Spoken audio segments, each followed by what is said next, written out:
നമോ ഭഗവതേ വാസുദേവായ. ശ്രീകൃഷ്ണ പരമാത്മനേ നമഃ. ഓം ഗുരുബ്രഹ്മ ഗുരുർവിഷ്ണു ഗുരുർദേവോ മഹേശ്വര ഗുരു സാക്ഷാത് പരബ്രഹ്മ തസ്മൈ ശ്രീ ഗുരവേ നമഃ. നമുക്ക് ഭാഗവതമാണെന്ന് വായിക്കാനുള്ളത്. എല്ലാ മക്കൾക്കും എൻ്റെ വിനീതമായ പ്രണാമം. എല്ലാവർക്കും സമാധാനവും ശാന്തിയും ഈശ്വരകൃപയും എല്ലാ നന്മകളും ഉണ്ടാകണമെന്ന് പ്രാർത്ഥിക്കുന്നു. ഈശ്വരനോട് അടുത്തടുത്ത് ഒരു യോഗിയായി തീരാനുള്ള നമ്മുടെ പ്രായം കഴിഞ്ഞു വരുമ്പോൾ നമ്മൾ അങ്ങനെ ആയി തീരുന്നതിനാണല്ലോ നമ്മളിതിന് പ്രാർത്ഥന. അതിനുവേണ്ടിയാണെന്നും മക്കളെല്ലാവരും ഓർക്കണം. എനിക്ക് കമൻസ് തന്ന മക്കളുടെ പേരുകൾ രാമായണത്തിലായാലും ഭാഗവതത്തിലായാലും ഞാൻ എല്ലാവരുടെയും കിട്ടിയതെല്ലാം ഞാൻ എഴുതി വെച്ചു. രാധാ ശിവാനന്ദൻ, നിർമ്മല രമേഷ്, ബിജു, ഗീതാ നായർ, ശുഭകുമാരി, ജഗദമ്മ, ജയശ്രീ ബാബു, ഉഷ കെയർ ആലപ്പുഴയിലാണ്. അത് മക്കളെ ഞാൻ എല്ലാവരുടെയും പേര് നോക്കും മക്കളെ, അതുകൊണ്ട് വിഷമിക്കണ്ട. പറയുമ്പോൾ എൻ്റെ കൈ കിട്ടുന്ന എല്ലാം ഞാൻ പറയും. ജയ, അനിൽ, രുക്മിണി മോഹൻ, ശൈലജ കുമാരി, പത്മകുമാരി, സ്മിത, ഗോപി, ശ്രീല. ഇനിയും മക്കളുണ്ടാവും. ഇത് ഇപ്പോൾ കിട്ടിയത്രേ ഉള്ളു. എൻ്റെ ഇത്രയും വന്നുള്ളു. ഞാൻ അറിയാതെ ഇവിടെ നിന്ന് തപ്പി ഉണ്ടെങ്കിൽ അല്ല മക്കൾ ക്ഷമിക്കുക. നമുക്ക് ആരാധിക്കാം ഈശ്വരനെ. നമുക്ക് നാമം ചൊല്ലിയിട്ട് ഭാഗവതം വായിക്കാം.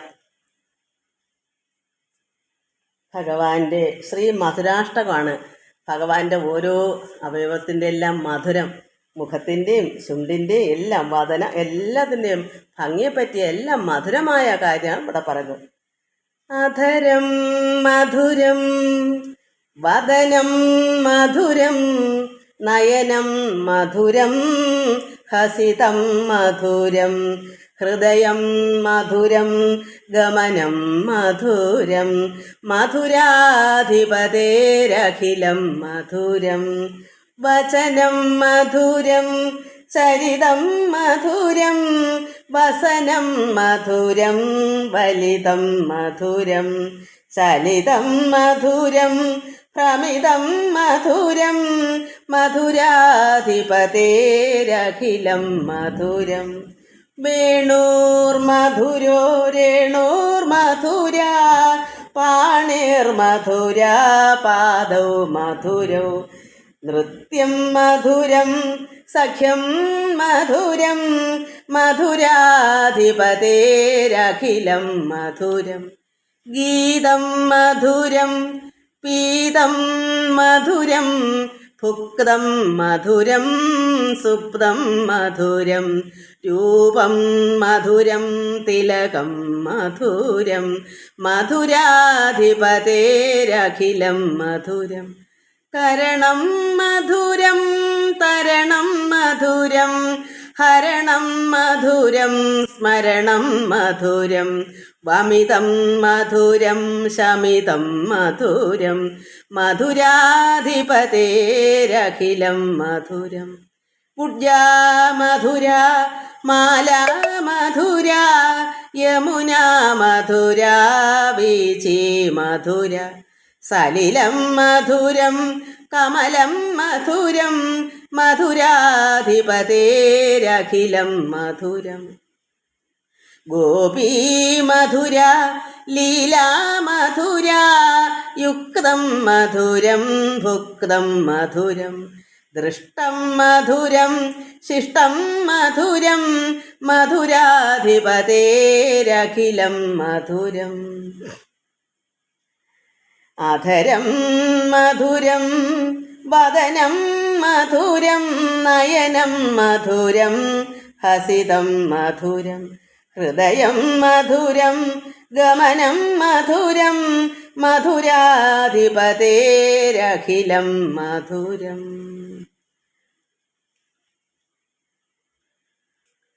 ശ്രീഹരി അഷ്ടകം കൂടെ ചൊല്ലാം. ജഗജ്ജാലപാലം കനൽകണ്ഠമാലം ശരചന്ദ്രഭാലം മഹാദൈത്യകാലം നമോ നീലകായം ദുരാവാരമായം സുപത്മാസഹായം ഭജേഹം സദാംഭോധിവാസം ഗളേ പുഷ്പഹാസം ജഗൽസന്നിവാസം ശതാദിത്യഭാസം ഗദാചക്രഹസ്തം ലസൽപീതവസ്ത്രം ഹസച്ചാരുവക്ത്രം ഭജേഹം ഭജേഹം രമാകണ്ഠകാരം ശ്രുതിവ്രാതസാരം ജലാന്തർവിഹാരം ധരാഭാരഹാരം ചിദാനന്ദരൂപം മനോജ്ഞസ്വരൂപം ഹൃദാനേകരൂപം ഭജേഹം ഭജേഹം ജരാജന്മഹീനം പരാനന്ദപീനം സമാധാനലീനം സദൈവാനവീനം ജഗജ്ജന്മഹേതും സുരാനീകേതും ത്രിലോകൈകസേതും ഭജേഹം ഭജേഹം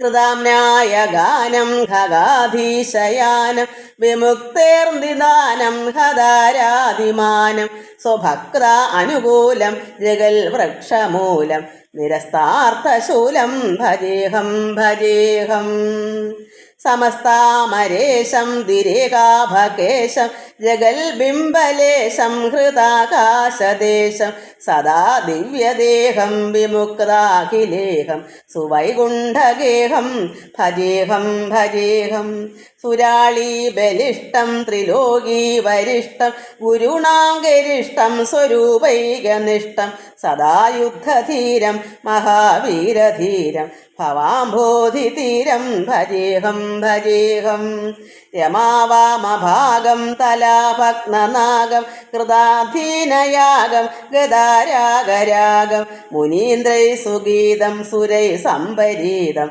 ഗുണൗഘൈരതീതം ഭജേഹം ഭജേഹം ജഗജ്ജാലപാലം കനൽകണ്ഠമാലം ശരച്ചന്ദ്രഭാലം മഹാദൈത്യകാലം നമോ നീലകായം ദുരാവാരമായം സുപത്മാസഹായം ഭജേഹം ഭജേഹം. നമ്മൾ ഭാഗവതം കാളിയമർദ്ദനം അവസാനം നമ്മൾ വായിച്ച് ഒന്നുകൂടെ ഓർമ്മപ്പെടുത്താൻ വേണ്ടി പറഞ്ഞിട്ട് നമുക്ക് കണ്ടു വായിക്കാം. ഭഗവാൻ പറഞ്ഞു, ഒന്ന് ചെയ്തു തരണം, ഭഗവാന്റെ പറയുന്ന വാക്ക് കേൾക്കണം. എന്താ, അവിടുന്ന് മാറി പോയി താമസിക്കുന്ന കാര്യത്തിനാണ് ഇദ്ദേഹം പ്രാർത്ഥിച്ച് എല്ലാം ആയപ്പോൾ ഭക്ത്യാ തെളിവോട് ഇതെല്ലാം കേട്ട് ഈ സർപ്പങ്ങൾ പ്രാർത്ഥിച്ചെല്ലാം കേട്ടിട്ട് ഭഗവാൻ പറഞ്ഞ് ഉൾക്കാൻ പഴിഞ്ഞ് ഭഗവാൻ മന്ദഹാസാന്നിധം സൽക്കാരമാനം കടാക്ഷിച്ച് ഉണർവഴും വ്യക്തസ്വരത്തോട് യുദ്ധം അരുളി ചെയ്തു. എല്ലാം നന്നായി ഭഗവാൻ പറഞ്ഞിട്ട് മന്ദഹാസം പൂടിട്ട് നല്ല സ്വരത്തോടുകൂടി വ്യക്തമായ സ്വരത്തോടുകൂടി സന്തോഷത്തോടും കടാക്ഷത്തോടും കൂടി തന്നെ ഭഗവാൻ അവരോട് പറഞ്ഞു, ദുഃഖിക്ക വേണ്ട, പുനരിന് നിന്നുടെ ഭക്തി കണ്ട് ഏറ്റവും പ്രസാദിച്ചതെന്നു ഞാൻ. നമുക്ക് ഇത് മനസ്സിലാക്കണം. നമുക്കും ഇതുപോലെ കാളിനെ പോലെ എന്തെങ്കിലും അല്പം നമുക്ക് അത്രയൊന്നുമില്ല, എന്തെങ്കിലും നമ്മുടെ ഉള്ളിൽ മറ്റുള്ളവർക്ക് ചേരാത്ത സ്വഭാവങ്ങളോ അഹങ്കാരങ്ങളോ എന്തെങ്കിലും ഉണ്ടെങ്കിൽ നമുക്കതെല്ലാം മാറ്റിവെച്ചിട്ട് ഭഗവാനെ അപേക്ഷിച്ചാൽ ഈ സാധാരണ ജനങ്ങൾ എങ്ങനെ വൈരാഗ്യം ഒരിക്കലും കളയത്തില്ല.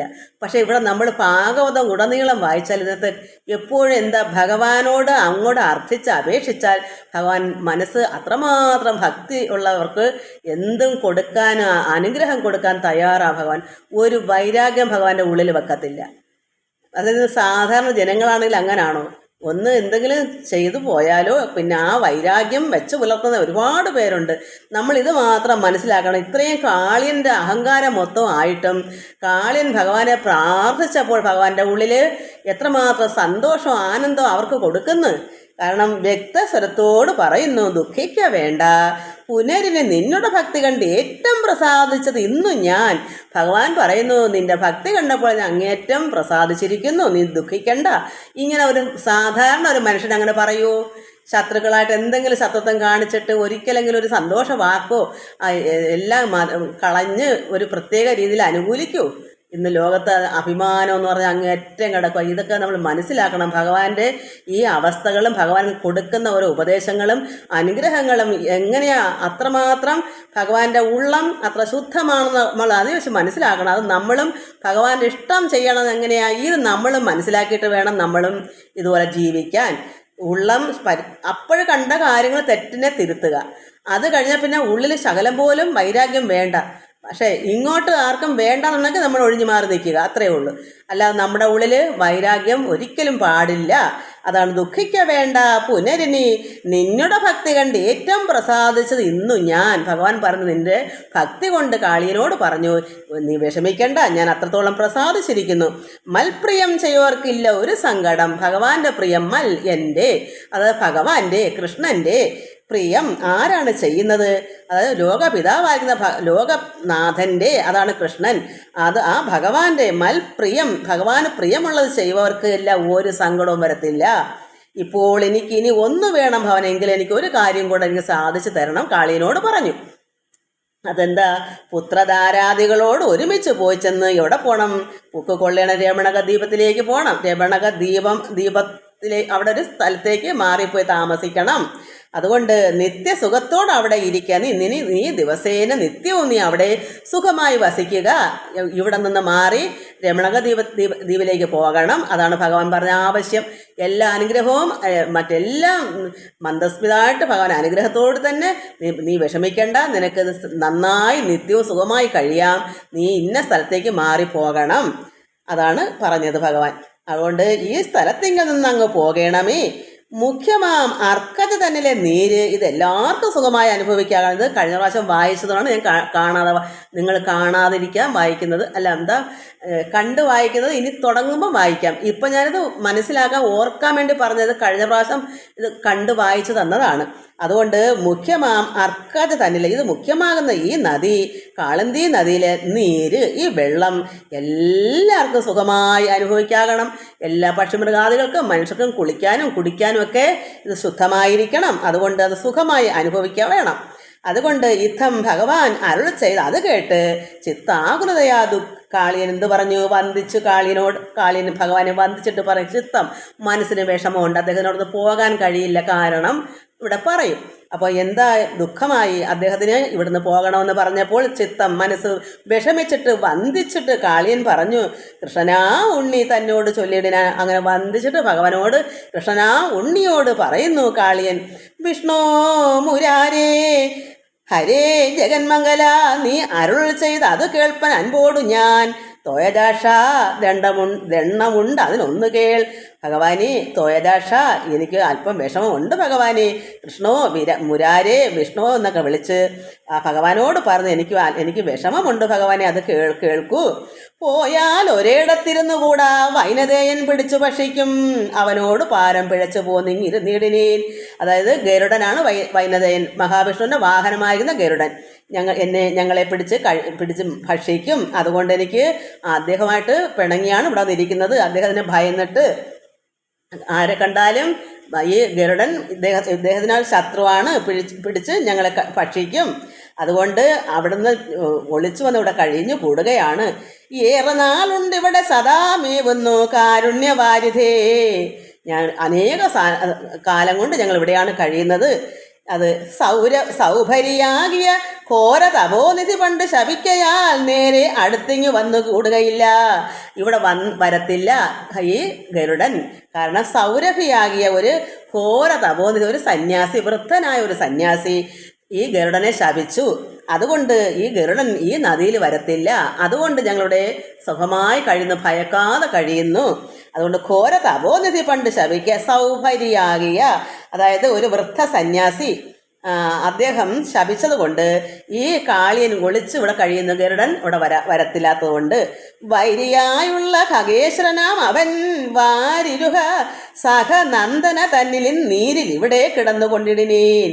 അതുകൊണ്ട് ഇവിടെ ഈ ഖഗേശ്വരനെ പേടിച്ചിട്ട് ഈ വാരിരുഹ സഹ, അതായത് കാളന്തി നദിയിൽ ഈ വെള്ളത്തിൽ, നദി തന്നിൽ ഈ നീരിൽ ഈ വെള്ളത്തിൽ ഇവിടെ കിടന്നുകൊണ്ടിരുന്നേ ഞങ്ങളിവിടെ ഒളിച്ചിവിടെ കഴിയുവാണ് ഈ ഗരുഡനെ ഭയന്നിട്ട്. അതുകൊണ്ട് ഏവം തൊഴുതു കരഞ്ഞു പറഞ്ഞൊരു പാവകമെത്രാശനോട് മാധവൻ ചാരുസ്മിത അമൃതം തൂകി കനിവോട് ചാരത്തു നിന്ന് അരുൾ ചെയ്താൻ ഇത് സ്മൃതം. അപ്പോൾ ഇത് ഇത്രയും തൊഴുത് കരഞ്ഞാണ് പറഞ്ഞത് കാളിൻ. അത്രമാത്രം സങ്കടമുണ്ട്. കാരണം ഇവർ ഒരുപാട് കൂട്ടരുണ്ട്, മിത്രങ്ങളും മക്കളും ഭാര്യമാരും എല്ലാം ഒത്തിരി പേരുണ്ട്, ഒത്തിരി സുഹൃത്തുക്കളെല്ലാം കൂടി ഇവിടെ കിടക്കുക. അപ്പോൾ അവിടുന്ന് പോകാൻ അവർക്ക് പ്രയാസം, ഈ ഗരുഡനെ ഭയന്നിട്ട്. അതുകൊണ്ട് ഭഗവാനോട് തൊഴുത് കരഞ്ഞു പറഞ്ഞപ്പോൾ ഭഗവാൻ ഈ പാവക മിത്രാസനോട്, ഈ സർപ്പത്തിനോട് പറഞ്ഞു, പാവക മിത്രാസൻ വെച്ചാൽ വായു ഭക്ഷകൻ എന്നാണ് ഈ കാളിയനെ വിളിക്കുക. അത് പാവക മിത്രാസനോട് കാളിയനോട് ഭഗവാൻ മാധവൻ കൃഷ്ണൻ ചാരുസ്മിതാമൃതം തൂകി കനിവോട് അടുത്തു നിന്ന് തന്നെ മന്ദസ്മിതത്തോട് അമൃതം തൂകി അത്രമാത്രം സന്തോഷവും സ്നേഹവും കടാക്ഷം ചൊരിഞ്ഞും കൊണ്ട് തന്നെ, കാരണം കരയുകയും പറയുകയും ചെയ്ത ഭഗവാൻ അവിടെ അത്രമാത്രം ഭഗവാൻ അവിടെ അങ്ങ് വീഴും. ഒരു ഭക്തൻ, അപ്പോൾ കാളിയൻ അവിടെ ഭക്തനായി കഴിഞ്ഞു. നമുക്കത് നമ്മളങ്ങനെ ആകണം മക്കളെ, നമുക്ക് ഇതുപോലെ ഒരു ഭക്തനാകണം. അപ്പോൾ ഭഗവാൻ അമൃത് നോക്കിക്കൊണ്ട് തന്നെ നമുക്കും ഓരോ ഉപദേശങ്ങൾ തരും. കാളിയനോട് അത്രമാത്രം സന്തോഷവും മന്ദസ്മിതത്തോടുകൂടി അമൃതം ചാരുസ്മിത അമൃതം തൂകി കനിവോട് തന്നെ ചാരത്ത് അവരുടെ അടുക്കത്തന്നെ നിന്നുകൊണ്ട് പറയുന്നു, ഈ ഭക്ഷകനോ ഈ കാളിയനോട് പറയുന്നു. ഇനി നമുക്ക് കണ്ടു വായിക്കാം. എത്രയാണ് നമ്മൾ കഴിഞ്ഞ പ്രാവശ്യം വായിച്ചത്. ഇനി അതിൻ്റെ ബാക്കി അങ്ങോട്ട് വായിക്കാം. ഒന്നുകൂടെ മനസ്സിലാക്കാമല്ലോ. ഒന്നുകൂടെ പറയുമ്പോൾ ഭഗവാൻ എന്താ പറയുന്നത് കാളിയനോട്, അത് നമുക്ക് വായിക്കാം ഇനി. അപ്പം ചാരുസ്മിത അമൃതം തൂകി കനിവോട് ചാരത്ത് അടുത്ത് കാളിയനടുത്തോട് ചേർന്ന് ഭഗവാൻ നന്നായി പറയുന്നു, എന്നുടേ പാദങ്ങൾ കൊണ്ടണിഞ്ഞിടിന ധന്യ ചിഹ്നങ്ങളോട് മരുവും തവ സന്നിധവുമേവുന്ന ബന്ധുജനത്തെയും വന്നിന് തീണ്ടുകയില്ല ഖഗേശ്വരൻ.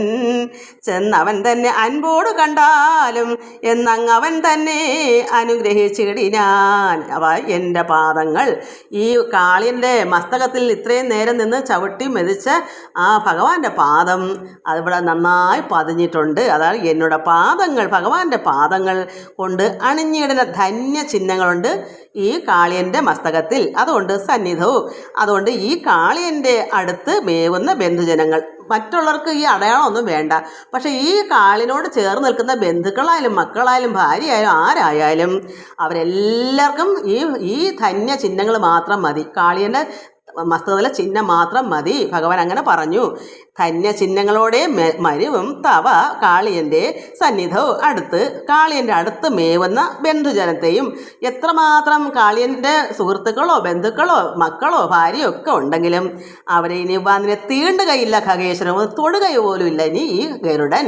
അങ്ങനെ ഭഗവാൻ പറഞ്ഞിട്ട് ചെന്നവൻ തന്നെ അൻപോട് കണ്ടാലും എന്നങ്ങവൻ തന്നെ അനുഗ്രഹിച്ചിടൻ ഒരു കുഴപ്പമില്ല കണ്ടുകൊള്ളുക. നന്നായി ഭഗവാൻ അനുഗ്രഹം കൊടുത്ത് ഇനി ഭയക്കുകയേ വേണ്ട കാളിയനോട്. അപ്പം നമ്മളത് എന്താ മനസ്സിലാക്കട്ടെ, നമുക്ക് ഏറ്റവും ഉത്തമമായൊരു കാര്യം ഇത്. കാളിയനും കാളിയൻ്റെ പത്നി ഭാര്യമാരൊക്കെ പ്രാർത്ഥിച്ചു. അപ്പോൾ കാളിയൻ യഥാർത്ഥ ഭക്തനായി മാറിയപ്പോൾ ഭഗവാൻ എന്താ അനുഗ്രഹം കൊടുത്തേ, താനും തൻ്റെ കൊക്കണത്തിനെല്ലാം കിട്ടിയ അനുഗ്രഹം. ഒന്ന് ആലോചിച്ച് നോക്കുക. അപ്പോൾ ഒരു കുടുംബത്ത് ഒരു യഥാർത്ഥ, ഇപ്പം എനിക്കൊരു ഉദാഹരണം, എൻ്റെ അച്ഛൻ ഞങ്ങളുടെ കുടുംബത്തുള്ള സമയത്ത് അച്ഛൻ മാത്രം മതി ഞങ്ങൾക്ക് എല്ലാവർക്കും.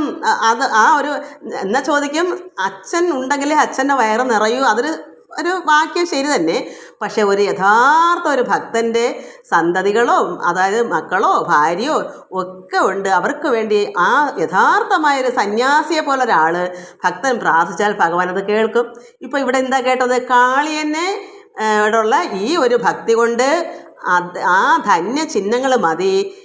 അതെന്താ നമ്മുടെ ഉള്ളിൽ പരമാത്മാവിൻ്റെ ചിഹ്നം, ആ മുദ്ര നമ്മുടെ ഹൃദയത്തിലുണ്ടെങ്കിൽ, അത് അത്രമാത്രം വീരസ്യമായിട്ട് നമ്മുടെ ഉള്ളിൽ പതിഞ്ഞിട്ടുണ്ടെങ്കിൽ നമ്മുടെ മക്കൾക്കും മക്കളുടെ മക്കൾക്കും നമ്മളോടുള്ള ആരെല്ലാം നമ്മുടെ കൂടെ ഉണ്ടോ അവർക്കെല്ലാം ഭാഗ്യം. അത് നമ്മൾ മനസ്സിലാക്കണം. പക്ഷേ ഈ കാളിനെ പോലെ അത്രമാത്രം ശുദ്ധമായി പരമാത്മാവിൽ ലയിച്ച് അത്രത്തോളം കരഞ്ഞ് അപേക്ഷിച്ചു. അതാണ് ആ ഭക്തി കണ്ടപ്പോൾ ഭഗവാൻ പ്രസാദിച്ചു. നിൻ്റെ ഭക്തി കണ്ടപ്പോൾ ഞാൻ പ്രസാദിച്ചിരിക്കുന്നു, നിനക്കിനി ദുഃഖിക്ക വേണ്ട. അപ്പോഴും പറഞ്ഞെന്താ, എൻ്റെ ആൾക്കാരെല്ലാം എന്നോടുണ്ട്, അവിടുന്ന് പോകുമ്പോൾ എന്നെ ഇതുപോലെ ദുഃഖിപ്പിക്കും ഖഗേന്ദ്രൻ, അത് ഗരുഡൻ. അപ്പോൾ ഭഗവാൻ പറയുന്ന സർവ്വത്തിനെയും നോക്കിക്കൊള്ളാം, അനുഗ്രഹിച്ചു കൊടുത്തു. അപ്പോൾ അദ്ദേഹത്തിൻ്റെ ഭാര്യമാരെയും മക്കളെയും ബന്ധുക്കളെയും മിത്രങ്ങളെയും എല്ലാവർക്കും ഭഗവാൻ അനുഗ്രഹം കൊടുത്തു. അത് നമ്മൾ മനസ്സിലാക്കണം. നമ്മുടെ വീട്ടിലൊരു കുടുംബത്ത് ഒരാളായാലും അത് യഥാർത്ഥമായി ഭഗവാനെ അറിഞ്ഞാൽ ആ അദ്ദേഹത്തിൻ്റെ ആരെല്ലാം ഉണ്ടോ അവരെയൊക്കെ ഭഗവാൻ കാത്തുകൊള്ളും. എന്താണെന്നറിയാമോ, ഇല്ലെങ്കിൽ ആ ഭക്തൻ ദുഃഖിക്കും. ആ ഭക്തൻ്റെ മക്കൾക്കോ മറ്റുള്ള ആർക്കെങ്കിലും ഒരു വിഷമം ഉണ്ടായാൽ ഈ ഭക്തന് വിഷമമുണ്ട്, അത് താങ്ങാൻ ഭഗവാന് ത്രാണിയില്ല. ആ ഭക്തൻ്റെ സങ്കടം കാണാൻ താങ്ങാനുള്ള ശക്തി ഭഗവാൻ കൃഷ്ണനില്ല. അത്രമാത്രം ലോല ഹൃദയമാണ് ഭഗവാന്റെ. അത് നമ്മൾ മനസ്സിലാക്കുന്നത് എങ്ങനെയാണ്? ഇത് അനുഭവത്തിൽ കൂടി നമുക്ക് മനസ്സിലാകുമ്പോഴാണ് അത് മനസ്സിലാക്കുന്നത്. ഇതിവിടെ ഇത് തന്നെ നമ്മൾ മനസ്സിലാക്കണം വായിക്കുമ്പോൾ. അതുകൊണ്ട് ഇവിടെ ഭഗവാൻ പറഞ്ഞു, ധന്യചിഹ്നങ്ങളോടെ മരുവൻ തവ സന്നിധവും. തവ എന്ന് പറയുന്നത് ഇത് കാളിയനോട് ചേർന്ന് മരുവുന്ന ആൾക്കാർക്ക്, സന്നിധവും ചേർന്ന് നിൽക്കുന്ന കൂട്ടർക്കും കുടുംബത്തിനും എല്ലാം ബന്ധുജനത്തെയും വന്നിന് തീണ്ടുകയില്ല, തൊടുകയില്ല ഈ ഗരുഡൻ ഖഗേശ്വരൻ. ചെന്നവൻ തന്നെ അൻപോട് കണ്ടാലും സന്തോഷത്തോടെ ചെന്ന് കാണൂ എന്നങ്ങവൻ തന്നെ അനുഗ്രഹിച്ചിടൻ. അങ്ങനെ ഭഗവാൻ സർവർക്കും അനുഗ്രഹം കൊടുത്തു. ഇതൊരു നമുക്ക് ഇതൊക്കെ ഒന്ന് ഉള്ളിലൊന്ന് അകമഴിഞ്ഞൊന്ന് ഇഴിഞ്ഞിറങ്ങിയൊന്ന് പ്രാർത്ഥിച്ച് നോക്ക്, ഇത് ശരിയല്ലേന്ന്. അപ്പം നമുക്ക് മനസ്സിലാവും ഭഗവാൻ എത്രമാത്രമാണ് ഭഗവാന്റെ ഹൃദയം. എന്തെങ്കിലും വൈരാഗ്യം ഭഗവാന്റെ ഉള്ളിലുണ്ടോ? ഭഗവാനെ കാലിൽ കടിച്ചു, ദേഹമൊക്കെ അങ്ങനെയൊക്കെ ആയിട്ട് ഭഗവാൻ എന്തെങ്കിലും ഒരു വൈരാഗ്യ ബുദ്ധി ഭഗവാനുണ്ടോ ഈ കാളിയനോട്? കാളിയൻ അവിടെ എല്ലാ അഹങ്കാരവും മാറ്റി പ്രാർത്ഥിച്ചു കഴിഞ്ഞപ്പോൾ ആ കാളിയന് ആ മനസ്സ് അത്രമാത്രം ഭഗവാനെ ലയിച്ചവൻ ഭഗവാന്റെ എല്ലാം ഭഗവാനിൽ നിന്ന് ഒഴിഞ്ഞങ്ങ് പോയിട്ട് അനുഗ്രഹം കൊടുക്കുന്നു. അതാണ് ഈശ്വരൻ, അതാണ് കണ്ണൻ, കൃഷ്ണൻ. ഇതാണ് നമ്മൾ പഠിക്കേണ്ടത്. നമ്മളും ഇങ്ങനെ ആണോ? നമുക്കുള്ള ഹൃദയത്തിൽ വൈരാഗ്യബുദ്ധി ഉണ്ടോ? ഉണ്ടെങ്കിൽ ഈശ്വരൻ കൃപ തരികയില്ല. ഈശ്വരൻ്റെ കടാക്ഷം നമുക്ക് വേണമെങ്കിൽ നമ്മുടെ ഹൃദയത്തിൽ പാപക്കറ ഇല്ലാതിരിക്കണം, ശുദ്ധമായിരിക്കണം, ആരോടും പക വെക്കാൻ പാടില്ല. അത് നമ്മൾ ഏറ്റവും ഒന്നാമതായി പഠിക്കേണ്ട ഒരു കാര്യം. ഇന്ന് ഒരുപാട് പേർക്ക് പക്ഷെ നമ്മളെ ആർക്കെങ്കിലും തീരെ വേണ്ട എന്ന് കണ്ടാൽ നമുക്ക് അവിടെ നിന്ന് ഒഴിഞ്ഞു മാറി നിൽക്കാം. പക്ഷെ നമ്മുടെ ഉള്ളിൽ പക പാടില്ല, വൈരാഗ്യം പാടില്ല. ഒരു കൂട്ടർക്ക് നമ്മളെ ഇഷ്ടമല്ല. നമ്മൾ എത്രമാത്രം അങ്ങോട്ട് ചെന്നാൽ അവർക്ക് താല്പര്യമില്ലെങ്കിൽ പിന്നെ നമുക്കും താല്പര്യം വേണ്ട. എങ്ങനെയാണ്? നമ്മുടെ ഉള്ളിൽ ആരോടും പക വേണ്ട, ദേഷ്യം വേണ്ട, വൈരാഗ്യം ഒന്നും വേണ്ട. ശുദ്ധ ഹൃദയമായിരിക്കണം. എന്തിനാ? ഈശ്വര കൃപ എന്നാലേ നമുക്ക് കിട്ടത്തുള്ളൂ. അതുകൊണ്ട് നമ്മളത് മനസ്സിലാക്കി ഭഗവാൻ എന്താ നമുക്ക് കാണിച്ചു തരുന്ന അതാണ്. അപ്പോൾ അതുകൊണ്ട് ഭഗവാൻ അവിടെ അനുഗ്രഹം കൊടുത്ത് സമ്മോദമോടാതെ സമ്മതിച്ചേ വരും. അപ്പോൾ അത് കേട്ടപ്പോൾ കാളിയനും കാളിൻ്റെ മക്കളും ഭാര്യമാർ ഒത്തിരിയുണ്ട്, അവരും ബന്ധുക്കളെല്ലാം അങ്ങ് സമ്മതിച്ചു ഭഗവാന്റെ ഈ അനുഗ്രഹം കണ്ടപ്പോൾ. അപ്പോൾ പിന്നെ അവർക്ക് ഭയക്കണ്ടല്ലോ, ഗരുഡനെ പേടിക്കണ്ടല്ലോ. അവിടെ സമ്മോദമോടാതെ സമ്മതിച്ച് ഏവരും എല്ലാവരും സമ്മതിച്ചിട്ട് ജിഗ്മകജാതികൾ ഒന്നിച്ച് ചിന്തിച്ചു. ജിഗ്മ എന്ന് വെച്ചാൽ എന്താണ്? പിന്നെ ഇത് നാനാവർഗങ്ങൾ അവിടെ പലരും ഉണ്ടല്ലോ, അവരുടെ കൂട്ടർ ബന്ധുക്കളും എല്ലാവരും, അവരെല്ലാവരും അത് ഒന്നിച്ചങ്ങ് ചിന്തിച്ചിട്ട് കൽപ്പിച്ചു. നാഗരത്നങ്ങൾ കൊണ്ട് എത്രയും ശില്പമായി നിർമ്മിച്ചിരിക്കുന്ന കാഞ്ചന മണ്ഡനാദയിൽ അലങ്കൃത്യ മുകുന്ദനാ ഉണ്ണിയെ കൂപ്പി തൊഴുതു വലം വച്ചു നിന്ന് തൊഴുത് നമസ്കരിച്ച അഞ്ജസ തന്നെ മസ്തകത്തിന്മേലെടുത്തുടൻ പുണ്യ നദീതീരമങ്ങ് ചേർത്തിടിനാൻ. അങ്ങനെ ഭഗവാനെ ഈ നാഗരത്നങ്ങൾ കൊണ്ടൊക്കെ ശില്പമായിട്ട് നിർമ്മിച്ചിരിക്കുന്ന കാഞ്ചന സ്വർണം ഇതെല്ലാം ഭഗവാനെ അണിയിച്ച് മണ്ഡനാദേര് അലങ്കൃത്യ അങ്ങനെ ആക്കിയിട്ട് എന്ത് ചെയ്തു ഭഗവാനെ? ഈ മുകുന്ദനാ ഉണ്ണിയെ കൂപ്പി തൊഴുതു വലം വെച്ച് ചുറ്റിക്കറങ്ങി ഈ മക്കളും ഭാര്യമാരും കാളിയനും എല്ലാം ഭഗവാന് ചുറ്റും കണ്ണനുണ്ണിയുടെ വലം വെച്ച് എല്ലാവരും തൊഴുതിട്ട് നിന്ന് തൊഴുത് നമസ്കരിച്ച് അഞ്ജസ കൂപ്പുകയോടെ എന്നിട്ട് എന്ത് തന്നോടെ മസ്തകത്തിന്മേലെടുത്ത് ഭഗവാനെ ഈ കാളിയൻ്റെ മസ്തകത്തിന്മേലെടുത്ത് ഉടൻ പുണ്യ നദീതീരം അങ്ങ് ചേർത്തിടാൻ. ആ നദിയുടെ തീരത്ത് മറ്റുള്ളവരെല്ലാം നിൽക്കുകയല്ലേ, ഈ കണ്ണനെ തേടി നിൽക്കുകയല്ലേ എല്ലാവരും, മാതാപിതാക്കളും സുഹൃത്തുക്കളും ഗോപിമാരും എല്ലാവരും പശുക്കളും ഒക്കെ അവിടെ കഴിഞ്ഞുകൂടാ. അവരുടെ ദുഃഖവും വിഷമവും എത്ര നേരം കൊണ്ട് നമ്മൾ മനസ്സിലാക്കണം. എപ്പോൾ തുടങ്ങിയതായത്? അങ്ങനെ അവരുടെ ദുഃഖം കണ്ടല്ലേ ഭഗവാൻ പെട്ടെന്ന് ഇതെല്ലാം ഈ ചവിട്ടും തൊഴിയൊക്കെ നിർത്തിയത് കാളിയൻ്റെ.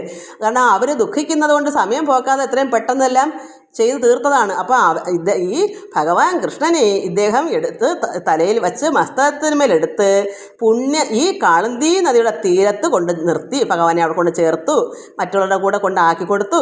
എന്നിട്ട് പുണ്യപുരുഷൻ അനുജ്ഞയും നൽകിനാൻ. അപ്പോൾ ഭഗവാൻ അവർക്ക് ആ അനുഗ്രഹവും നൽകിയിട്ട് പോയാലുമെങ്കിലിനി എന്ന് യാത്രയും ആയർഗോൻ പുത്രൻ അയച്ചോൻ അനന്തരം.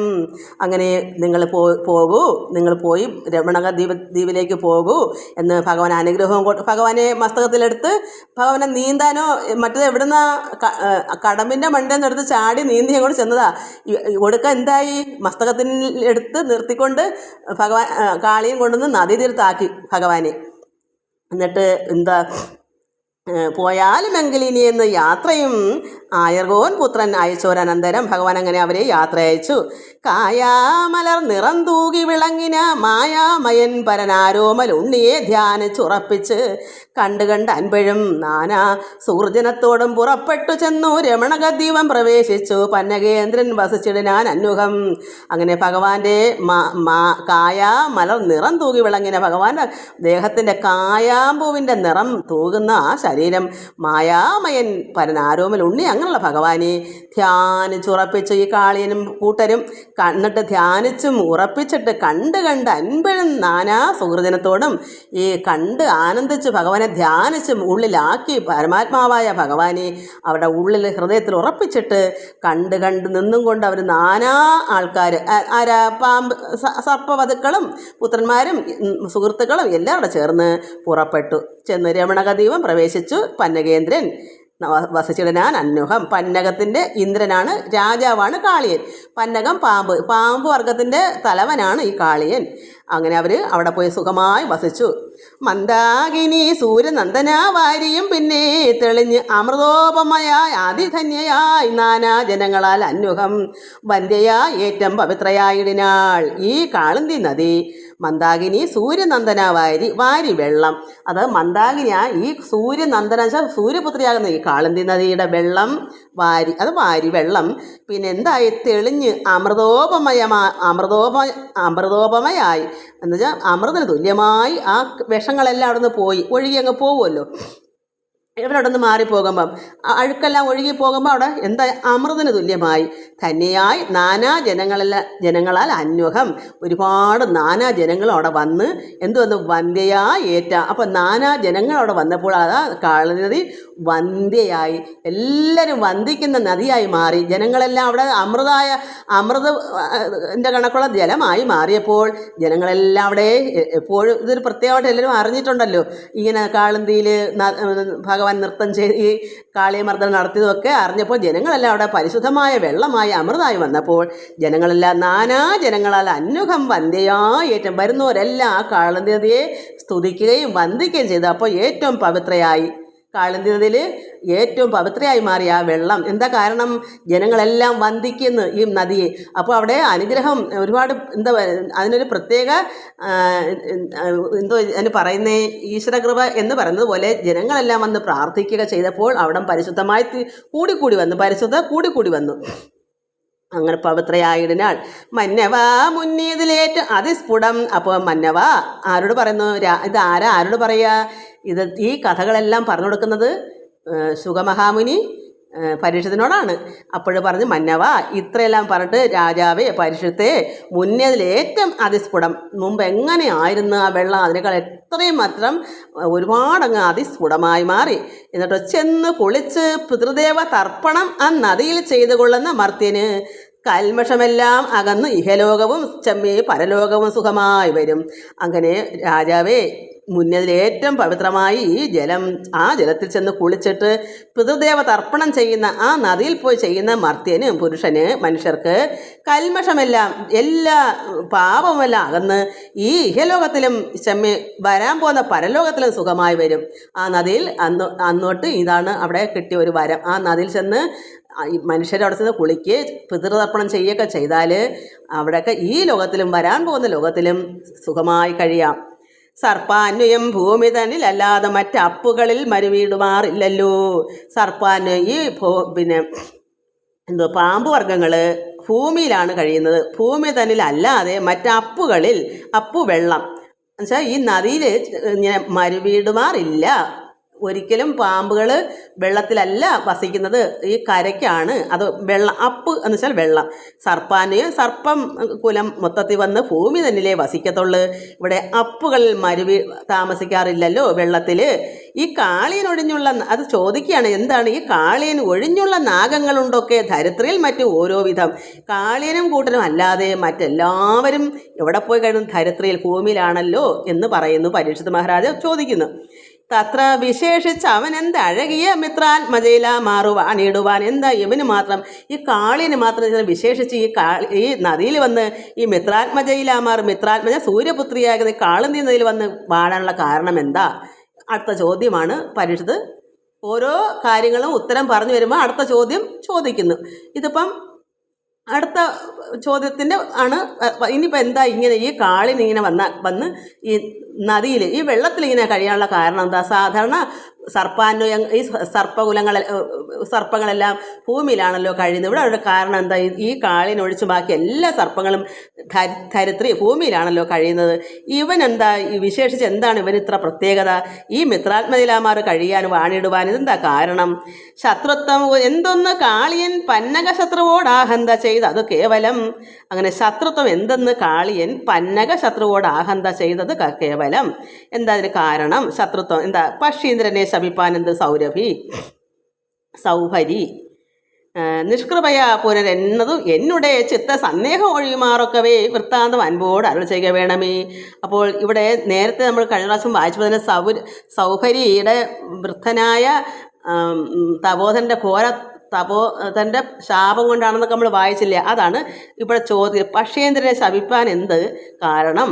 ഈ സൗഭരി, ഈ വൃദ്ധനായ സന്യാസി, സൗഭരി വെച്ചാൽ വൃദ്ധനായ സന്യാസി പക്ഷിയുടെ ഇന്ദ്രനാരാ ഗരുഡൻ, അതിനെ ശപിപ്പാൻ എന്ത് കാരണം? ഈ വൃദ്ധൻ സന്യാസി. അതുകൊണ്ടാണല്ലോ ഈ പക്ഷീന്ദ്രനെ ഭയന്നിട്ടാണല്ലോ ഇവിടെ കാളിൽ വന്ന് നദിയിൽ കിടക്കുന്നത്. ഗരുഡനെ ഭയന്നിട്ട്. പക്ഷീന്ദ്രൻ എന്ന് പറഞ്ഞാൽ ഗരുഡനാണ്. പക്ഷികളുടെ രാജാവാണ് ഗരുഡൻ. അതുകൊണ്ടാണ് ഗരുഡനെ പക്ഷീന്ദ്രൻ എന്ന് പറയുന്നത്. പക്ഷീന്ദ്രനെ ശപിപ്പാൻ എന്ത്? സൗഭരി. അപ്പം ഗരുഡനെ എന്താണ് ഈ സന്യാസി ശപിക്കാനുള്ള കാരണം? നിഷ്കൃപയ, ഈ കൃപയില്ലാതെ ഇങ്ങനെ ചെയ്യാനുള്ള കാരണം എന്നതും എന്നുടെ ചിത്തം സന്ദേഹം ഒഴിയുമാറും, എൻ്റെ സംശയം മാറ്റിത്തരൂ. പരീക്ഷിത് മഹാരാജാവ് ശുഗമഹാമുനിയുടെ ചോദിക്കുന്നു, ഇതിൻ്റെ സംശയം എനിക്ക് മാറ്റി പറഞ്ഞ് മനസ്സിലാക്കി തരൂ. എന്താ കാരണം? ഈ ഗരുഡനെ ഈ സന്യാസി ശപിക്കാനുള്ള കാരണം എന്താണ്? വൃത്താന്തം അൻപോട് അരുൾ ചെയ്യുക വേണം. ഇതിൻ്റെ കാരണം എനിക്ക് സന്തോഷത്തോടെ പറഞ്ഞു തരണമേ. കൃഷ്ണ ശിഷ്യോത്തമനാകിയ മാമുനി വിഷ്ണുരാധനെ ചൊല്ലിടിനാനെങ്കിലോ. അപ്പോൾ കൃഷ്ണ ശിഷ്യോത്തമനാണ് ഈ മാമുനി, ശുഗമഹാമുനി. ഈ മഹാമുനി വിഷ്ണുരാധന ചലാര ശ്രീ പരീക്ഷത്ത്. ഈ പരീക്ഷത്ത് വിഷ്ണുരാധന് പറഞ്ഞു കൊടുക്കുന്നു. ചൊല്ലിടിനാനെങ്കിലോ എനിക്ക് കേൾക്കൂ. മുന്നം ധരാതലത്തിങ്കൽ അഹികളെ പന്നകാരാധിതാൻ ആട്ടിപ്പിടിച്ചുടൻ. മുൻപ് ധരാതലത്തിൽ, ഈ ഭൂമിയുടെ നിരപ്പിൽ, ധരാതലം മുകൾ പരപ്പിൽ, ഈ ഭൂമിയുടെ മുകൾ പരപ്പിൽ അഹികൾ പാമ്പുകളെ പന്നകാരാധി താൻ ആട്ടിപ്പിടിച്ചുടൻ. പന്നകാരാധി എന്താ? പന്നകാരാധി എന്ന് വെച്ചാൽ ഈ ഗരുഡൻ.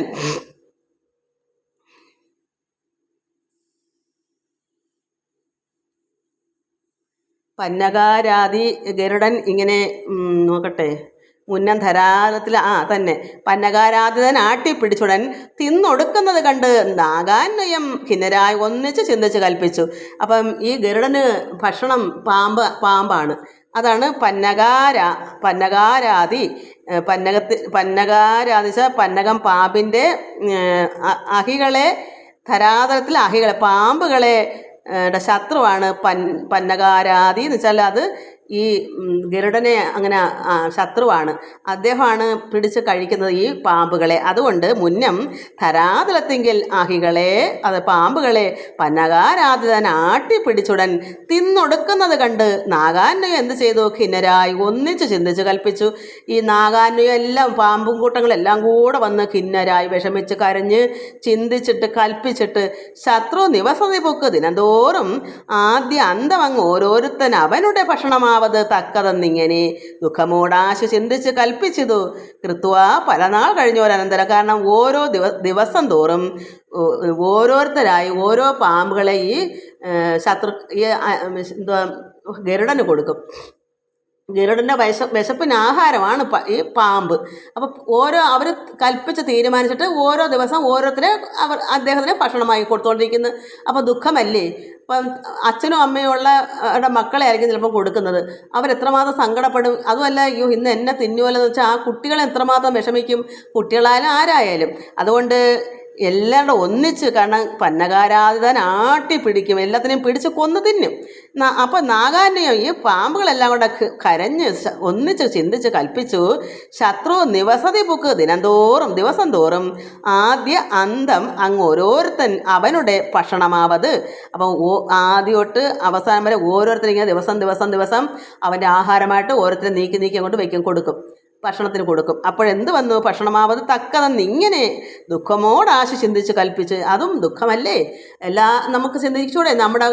നമ്മുടെ കുടുംബത്തിൽ നിന്ന് ഒരാളിനെ അങ്ങോട്ട് ഭക്ഷിക്കാൻ ഒരു സിംഹത്തിനോ ആക്കലും കൊടുക്കുക വെച്ചാൽ അത്രമാത്രം എന്താ പറയുന്നത്, കഷ്ടമല്ലേ?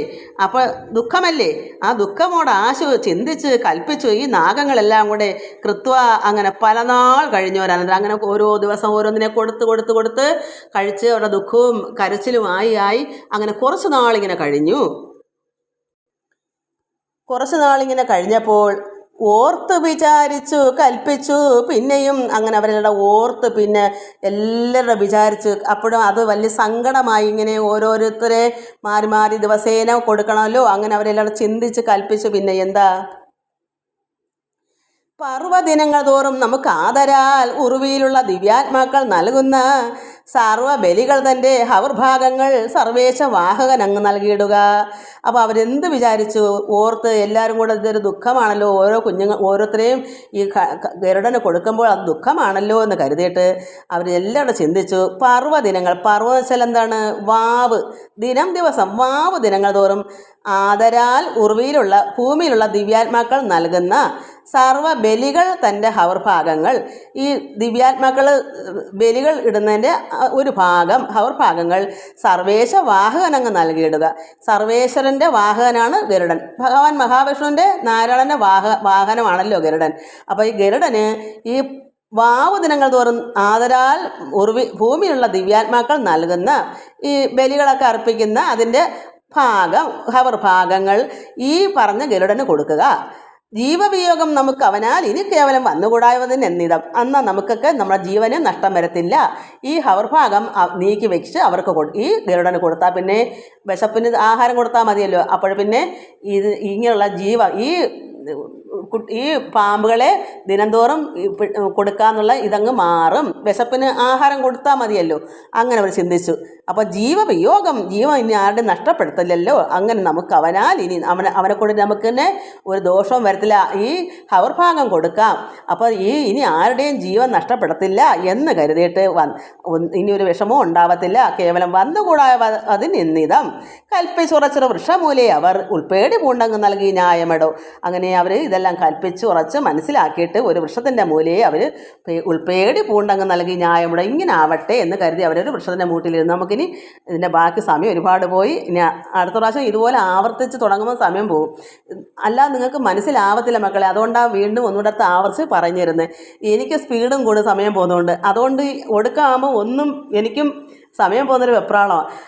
അതുകൊണ്ട് ഇനി നമുക്ക് ഈ പറഞ്ഞ ഇത്രയും കൂടെ ഒന്നുകൂടെ ഞാൻ അടുത്ത പ്രാവശ്യം ഒന്നുകൂടെ ചേർത്ത് വായിക്കാം. അപ്പോൾ മനസ്സിലാവും. എല്ലാവർക്കും നമസ്കാരം. അപ്പോൾ എന്താ മനസ്സിലായി? ഹവർഭാഗം ഈ ബലികൾ അർപ്പിക്കുന്നതിന് ഭൂമിയിലുള്ള ഭൂമിയിലുള്ള ദിവ്യാത്മാക്കൾ നൽകുന്ന ഈ ബലികൾ അർപ്പിക്കുന്നതിൻ്റെ ഹവർഭാഗം വെച്ചാൽ അതിനൊക്കെ ആഹാരങ്ങളാണ്. അത് ഒരു ഭാഗം നീക്കി വെച്ച് ഗരുഡന് കൊടുത്താൽ അപ്പോൾ അദ്ദേഹത്തിന് പിന്നെ ജീവജാലങ്ങളെ പിടിച്ച് വിഴുങ്ങത്തില്ലല്ലോ ഈ പാമ്പുകളെ. അപ്പോൾ അവർക്കത് അങ്ങനെ ചിന്തിച്ച്. അതാണ് നമുക്കിനി അടുത്ത പ്രാവശ്യം ബാക്കി വായിക്കാം. എല്ലാവർക്കും നമസ്കാരം. ഹരി ഓം ഹരി ഓം ഹരി ഓം.